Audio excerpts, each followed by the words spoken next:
beat these suckers right up. Yeah. Game time.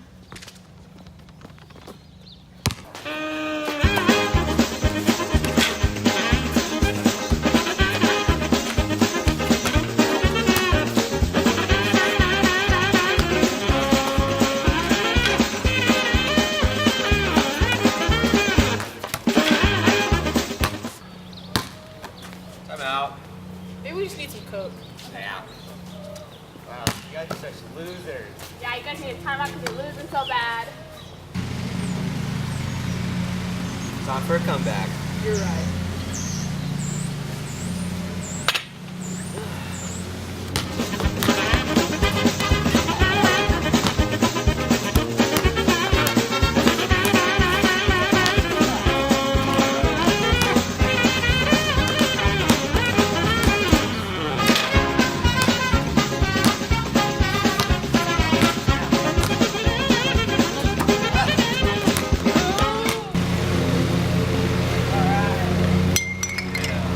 Coke for everyone.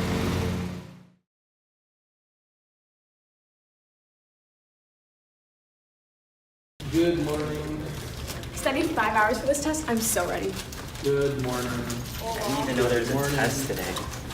Good morning. And good morning. Why do we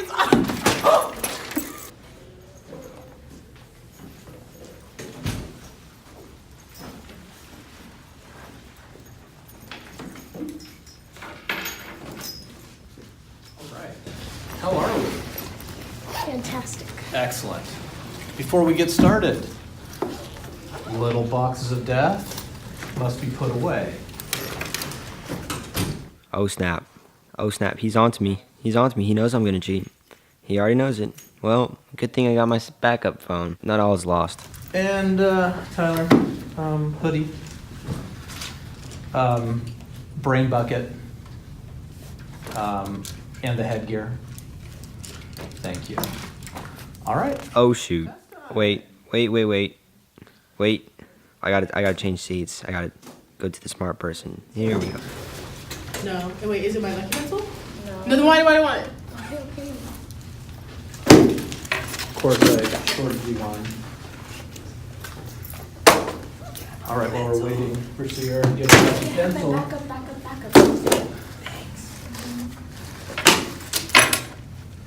we are Found it.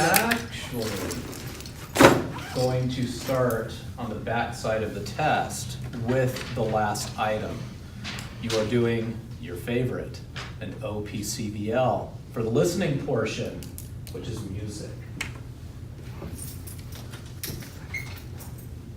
Don't sit under the apple tree with anyone else but me.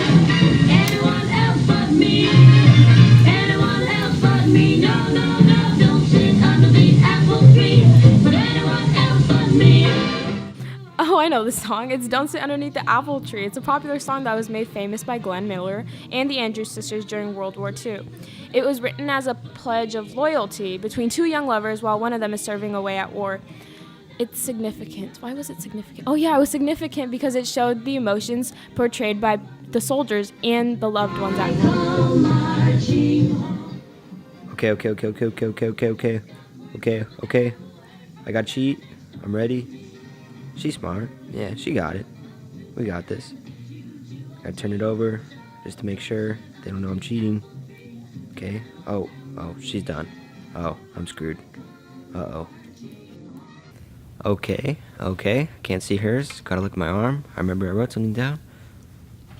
Nope. Can't read it. Wrote it in orange. Nope. Okay, plan B. Gotta scoot over. Okay. Mm-hmm. Yep. Go. Yep, got it. We're good. Got it. Perfect.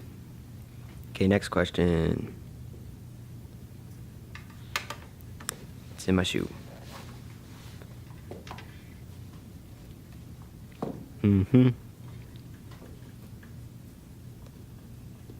Gotta check if the teacher's looking.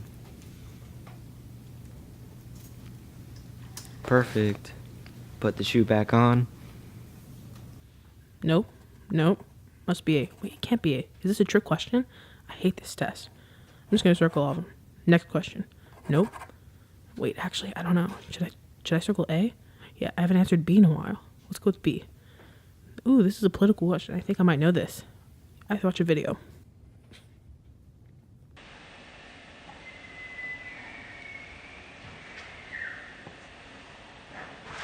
Welcome back to U.S. Nightly, and today our guest is Commander McGrew. Nice to meet you. Pleasure. So, what exactly is this GI Bill? This GI Bill, we've been working on it for a little bit, and its main purpose is to help with our veterans here in the U.S. They've been helping us out with the war effort, and the least we could do is help them out. So, can you expand a little more about how it helps the veterans?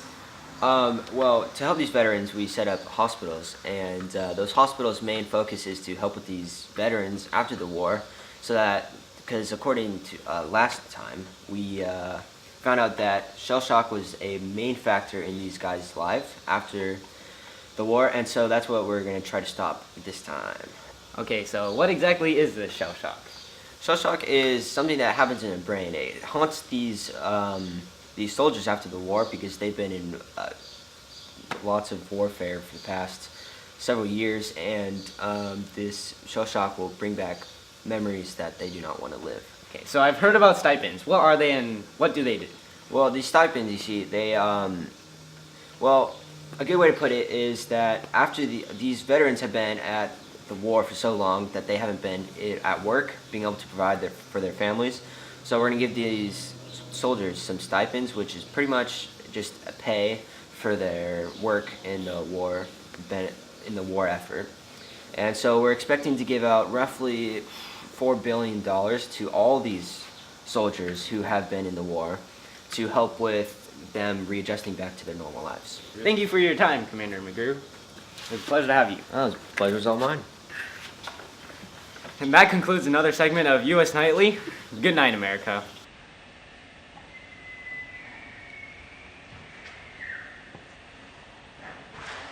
Welcome back to Adolf Daily. Today we have guest General Schneider. Nice to have you. So I've heard that we've been exterminating these foreigners. Can you talk about that?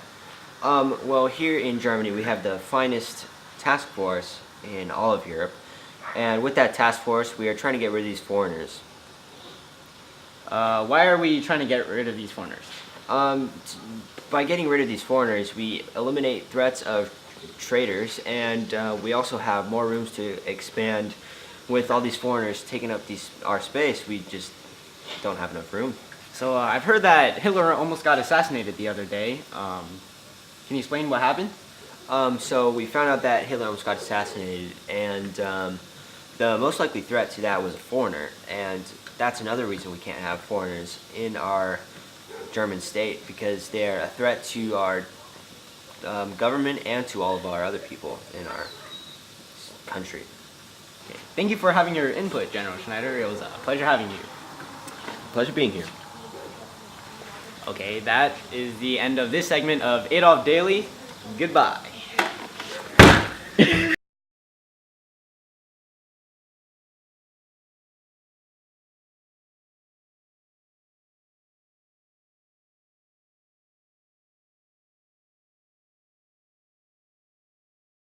Oh, I know all these answers from the video I watched last night. I got this.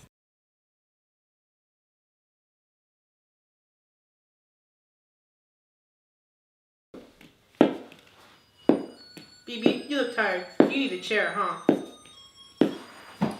Oh, yes, my favorite toy. No, that's my toy. No, mine. Peter, give it back! No. All mine. Carl, Monica, Peter, shut up and go in your corners. Unbelievable, right? I'm 27 with 3 kids taking care of the house all by myself. This is how life is now for us women in Germany. All we're good for is marriage and having more children. Nazi propaganda is carefully designed to elevate women's roles in society. Motherhood is glorified through paintings and sculptures. But if you don't believe it, just look for yourself. Peter! See, look where motherhood's gotten me. Hitler says that the Nazi government is there to protect the best interests for the women, but it's really not. However, in 1937, Hitler's government changed its attitude towards women in the workforce. With the buildup for war, it now needed women to seek employment in industry. Hitler's government now rescinded its stipulation that women qualified for marriage loans only if they undertook not to enter the labor force. With a few months, women made up a third of the employed workforce. We women are seen as parallel to compulsory military service, aimed at producing a trained labor force in an event of war. We are also a source of cheap labor. We receive only pocket money rather than wages. Vroom, vroom. Carl, stop. Though Nazi governments now have jumped ships and proclaimed that women are indeed important, the number of women working in industry, agriculture, commerce, and domestic services increased only slightly. The total number of employed women in September of 1944 was 14.9 million, compared to 14.6 million in May of 1939. Many women, especially those of the middle class, like myself, resist regular employment, particularly in factories. Even the introduction of labor conscription failed to achieve many women. I have not taken up a job in the labor force. How can I? When do I have a time for a job? I have all these kids, and my husband's gone off to military, and I have a whole house to take care of. There's just no time for a job for middle-class women like me.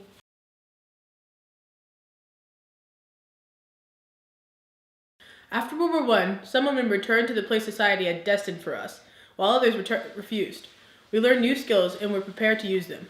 The United States entered the World War II after the bombing of Pearl Harbor, and women power again was in demand. Our roles continue to change tremendously. So many men are sent off to war, and new production is needed. For this, women take over. Over 6 million entered the workforce during the war, making them one-third of the labor force. This number increased as the war escalated. A million worked 6 days a week, 48 hours a week. Over 400,000 women left their domestic jobs and went to work in war industries. 18 million women were in the workforce during World War II. Many took on jobs as drivers, mail delivery personnel,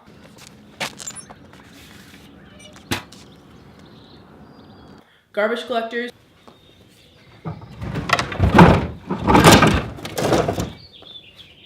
builders,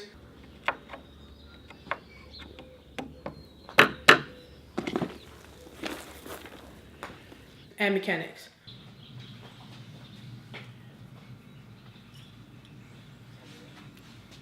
Some even had jobs in the military, like nurses, for example, like me. Doctor, I think I have a paper cut. Paper cut. Oh my gosh, it looks infected. The finger's gonna have to go. Stretcher, stretcher, quick!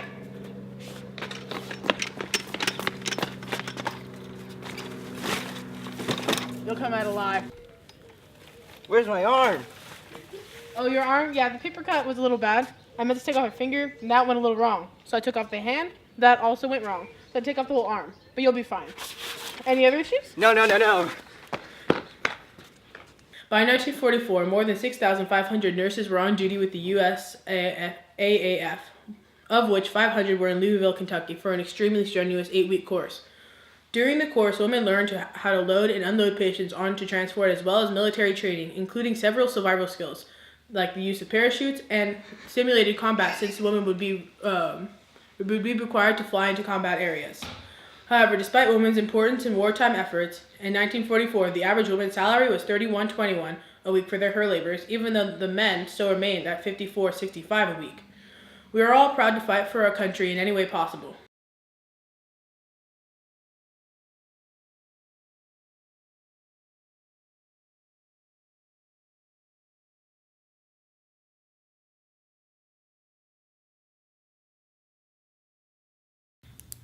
Okay, what 2 beaches did they land on? I remember I watched a video about this yesterday. Oh, I remember. I put it in my pocket. Do you have a geography test to study for? Did you wait till the last minute? Well, perfect. Our crash course will teach you everything you need to know about the Battle of Normandy. So, the 4th U.S. Division from Torquay attacked Utah, and the 29th and 1st U.S. Division from Plymouth and Poole attacked Omaha. The 50th British Division from Southampton attacked Gold. The 3rd Canadian Division from Portsmouth attacked Juneau, and the 3rd British Division from Shoreham by Sea attacked Sword. There you go, folks. Omaha and Utah Beach. That's the answer.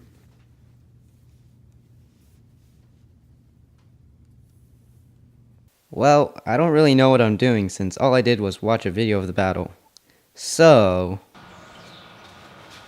Soldiers, May 1940, we took over Vichy, France. Since then, the U.S. has joined the war effort.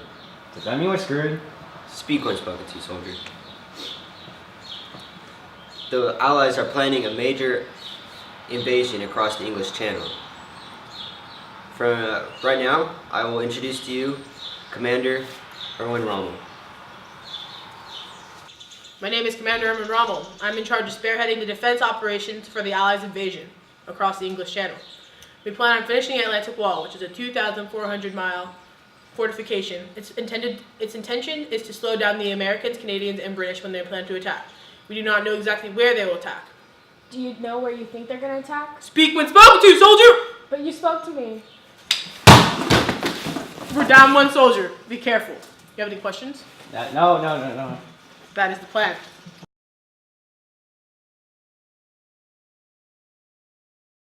At ease, soldiers.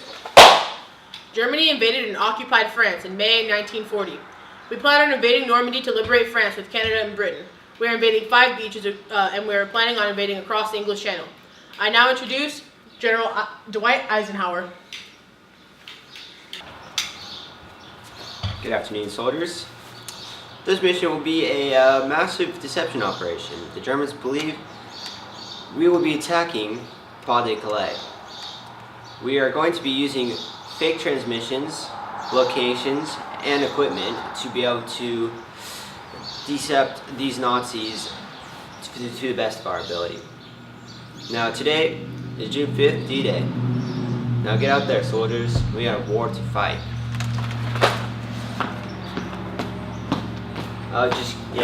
The weather's too bad.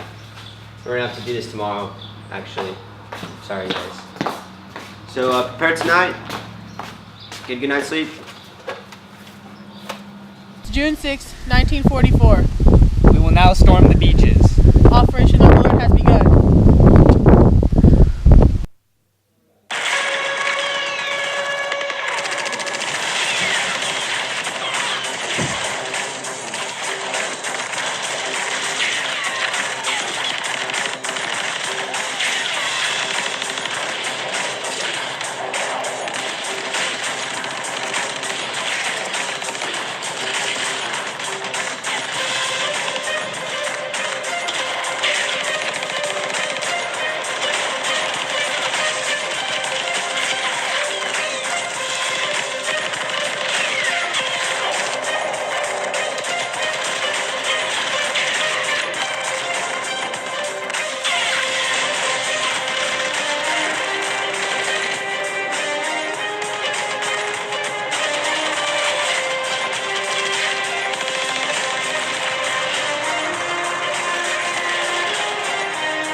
"75 years later."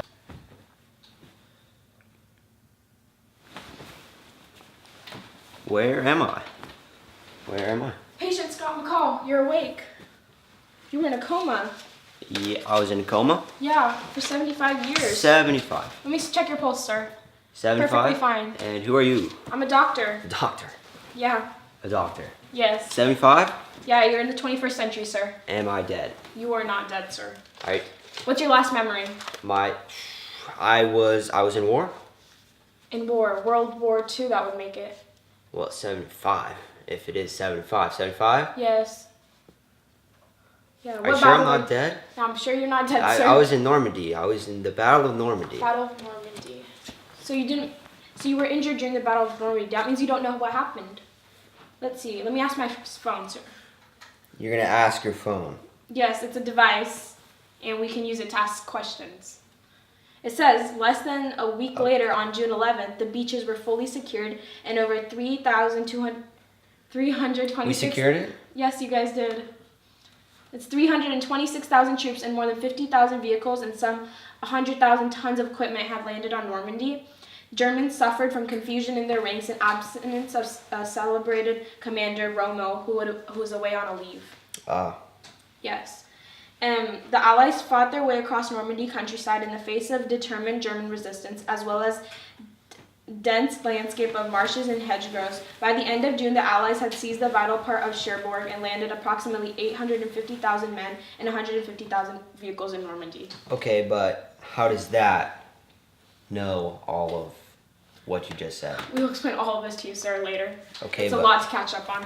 Okay, we need to run a few more tests, sir, just to make sure everything's all right, especially after 75 years. Let me put some music on, and I'll be back in a quick sec. Okay, doctor. Excuse me, doctor. What? Yes, sir. Is anything wrong? What is this? It's music. Yeah, but it's not real music. This is like, I don't even know what this is. Would you prefer to listen to something else? Well, how about something from, let's say, 75 years ago? Yeah? Is that still around? I can look it up on YouTube. My tube. YouTube. YouTube. Yes. Oh, Okay. okay. No, forget that. We'll teach you that later. What song, sir? I'll Never Smile Again by Dick Haynes, I believe. Yeah, I think this is it. Oh, that was fast. Yeah. And you don't have to. Okay. See, this one was one of my favorites. Mainly, it was written by. I still remember. It was written by Ruth Lowe. She was a married woman, and her husband just died during a routine operation. It helped with people during World War II, my time, with grief and sorrow, to help with their lives. Wow, sir. That's a touching story. Well, I remembered after all this time. Yeah. Well, your condition seems fine, so you should be out of here in maybe a week. A week? Yeah. Are you sure? We just need a run test, because 75 years, sir, it's a long time. Okay, doctor. Okay, I'll check up with you in 5 minutes. 5, okay. Done.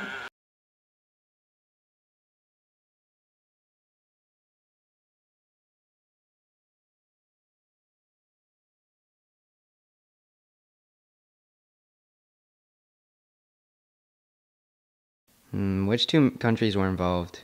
Must be China and Japan. Let's see. Which channel did troops need to cross to invade? Oh, the PBS channel. Like viewers like you. Thank you. I've heard of that one. Must be right. Let's see. Which two beaches did they invade? Mojave Desert. I got a lot left on this test, and I don't know if I'm gonna finish. I'm screwed. This test is easy peasy. Done. Uh-oh, she's done. Uh-oh. Gotta go to the last plan, the final plan. The last thing I could do. Gotta switch my name with her name. Gotta do real fast. Check for the teacher. 3, 2, 1. Perfect. Good thing she didn't write in pen. Does he really not know I see him cheating?